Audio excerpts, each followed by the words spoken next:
Buenas tardes, queridos ciudadanos, queridas ciudadanas, niños, niñas, adolescentes, jóvenes, adultos mayores y todas las personas que se encuentran regidas por la ley en nuestro país. Hoy quiero comenzar una serie de videos sobre el derecho laboral, ya que algunas de las consultas o dudas que me hacen a veces es sobre el contrato de trabajo. Personas que ingresan a trabajar a un lugar y pasa mucho tiempo y no le hacen firmar un contrato de trabajo, no le pagan las imposiciones y eso genera dudas e incertidumbre. Eh, pero primero, antes de comenzar, les voy a pedir que se puedan suscribir a este canal, le puedan dar me gusta al video y lo puedan compartir, ya para que otras personas también puedan quizás salir de algunas dudas o puedan realizar otras consultas. El Código del Trabajo clasifica los contratos en contratos individuales y contratos colectivos.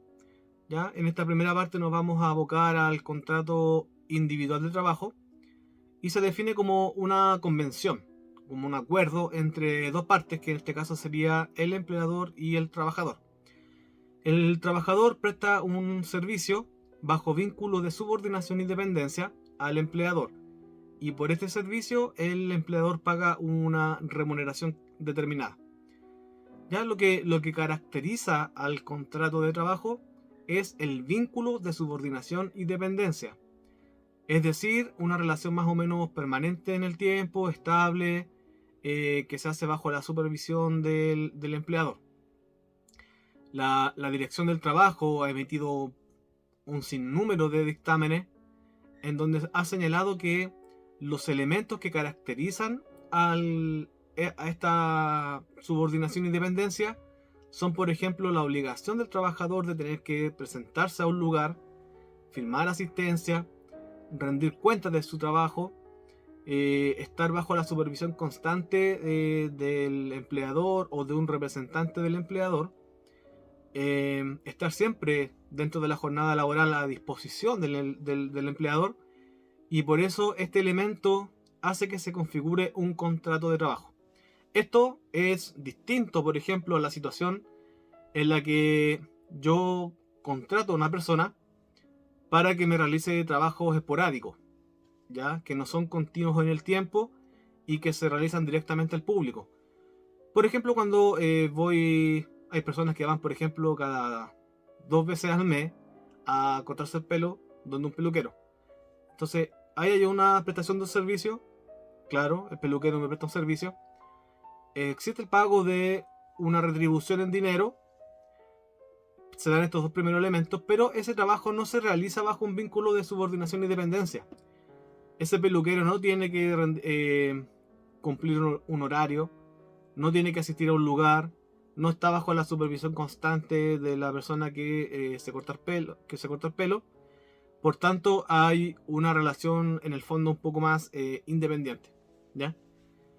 Eh, Toda prestación de servicios que se realice bajo estos tres elementos, como dijimos, prestación de servicio, pago de una remuneración, y que esta prestación de servicio se realice bajo un vínculo de subordinación y dependencia, hace presumir la existencia de un contrato de trabajo. Entonces, ¿qué pasa si yo presto un servicio bajo estas tres circunstancias que mencioné recién, pero no se me ha escriturado el contrato? ¿Ya? Para responder a esta pregunta, primero tenemos que hacer una explicación previa. En el mundo de los contratos se hace una clasificación en el Código Civil, que es como la norma general en materia de contrato, y dentro de los cuales está el contrato de trabajo, pero se regula por el Código del Trabajo. El Código Civil señala que los contratos pueden ser reales, contratos pueden ser solemnes o pueden ser consensuales. Los contratos reales son aquellos que se perfeccionan o comienzan a generar derechos y obligaciones cuando se realiza la tradición de la cosa o la entrega de la cosa, que es objeto del contrato. De estos contratos tenemos muchos ejemplos en la vida cotidiana. Por ejemplo, yo voy al supermercado, adquiero un producto, lo pago, se me entrega, me lo llevo y se perfecciona el contrato. O cuando compro en un kiosco o en algún almacén, de estos contratos estamos llenos en la vida diaria.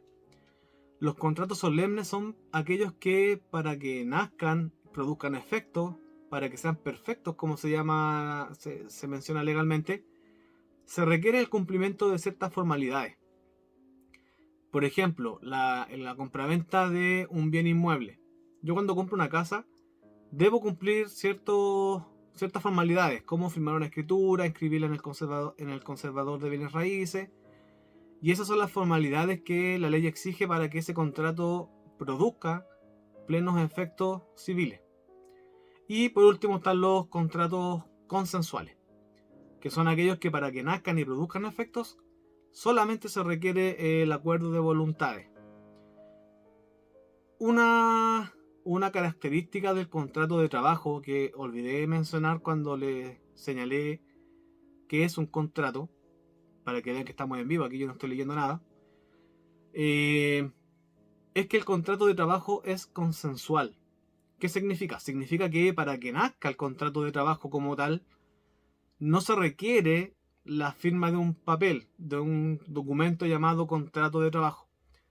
Solamente basta que yo me ponga de acuerdo con mi empleador respecto de la prestación de servicio, respecto de la remuneración y que esta prestación la realice bajo un vínculo de subordinación y dependencia.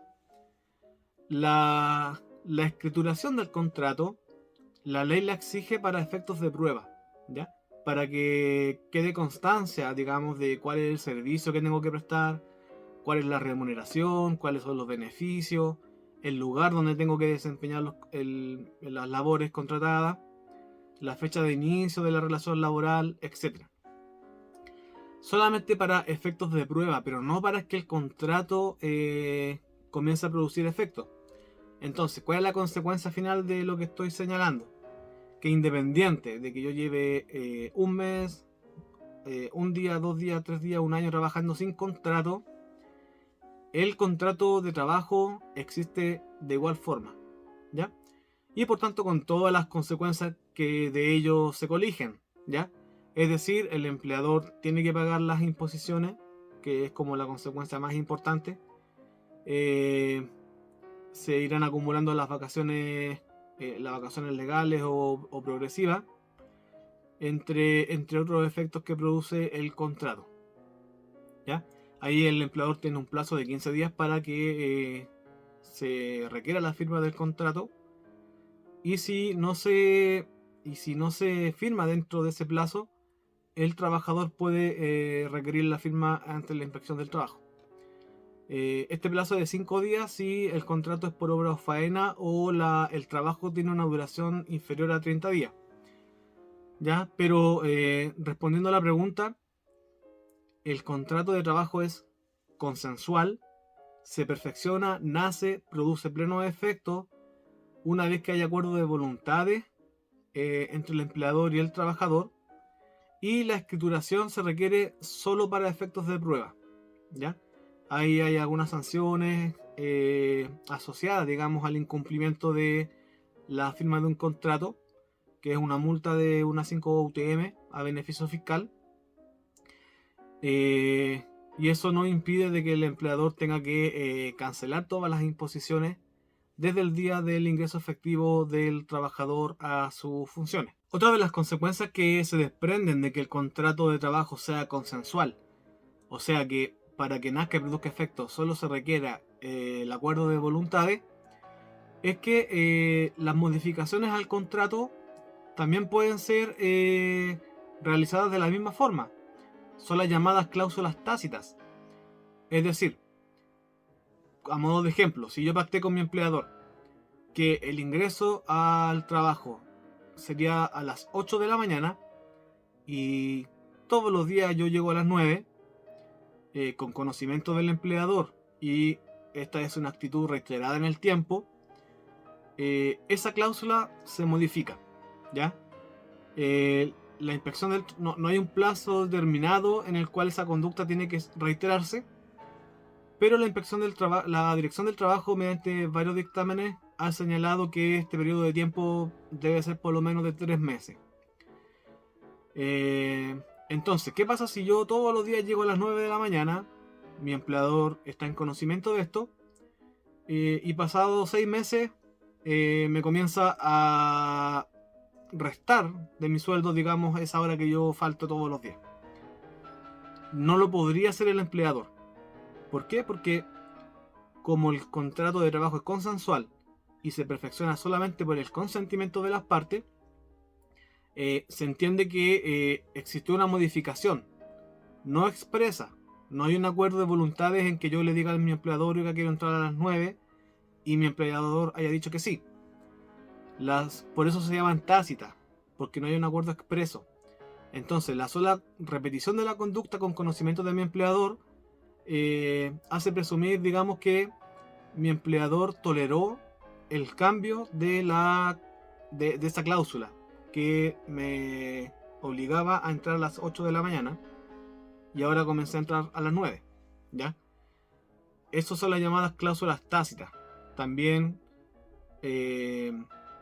modifican las cláusulas que sean expresas. ¿Por qué? Porque el contrato de trabajo es consensual. Ahora, hay un conjunto de cláusulas que se llama jus variandi del empleador, en el que el empleador de forma unilateral puede modificar ciertas condiciones del contrato. ¿Ya? Esto se refiere a la naturaleza de los servicios o el lugar o el sitio donde deben prestarse las labores que fueron contratadas. Esto puede ser modificado por el empleador de forma unilateral, pero se requiere que estas nuevas condiciones, digamos, no causen un menoscabo al trabajador y que las labores sean similares. También lo que puede modificar es la hora de entrada o salida al trabajo, ya sea adelantando o postergando la hora en 60 minutos, la hora de entrada. Esto lo puede hacer el empleador también, debe darle un aviso al trabajador con 30 días de anticipación y por supuesto el trabajador podrá reclamar, digamos, si es que esto le produce un perjuicio ante la inspección del trabajo. Bueno, con eso creo que se responde más o menos la pregunta de qué ocurre si es que mi empleador no me hace firmar un contrato de trabajo. La respuesta es que ese contrato produce efectos de todas formas, ya que el contrato es consensual. El solo hecho de comenzar a prestar servicios bajo un vínculo de subordinación y dependencia y cancelándome mi empleador una remuneración por esos servicios, presume la existencia del contrato de trabajo. Por ende, tiene todas las obligaciones que un contrato establece, un contrato de trabajo.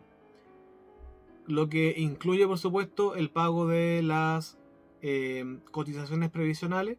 Para finalizar, les pido que puedan suscribirse a este canal, puedan darle me gusta, lo puedan compartir y cualquier duda, consulta que les surja o algo que no haya quedado suficientemente claro o algo que no haya tocado respecto de estos temas, puedan hacerlas llegar a mis redes sociales que como siempre los voy a publicar acá en esta sección de acá abajito.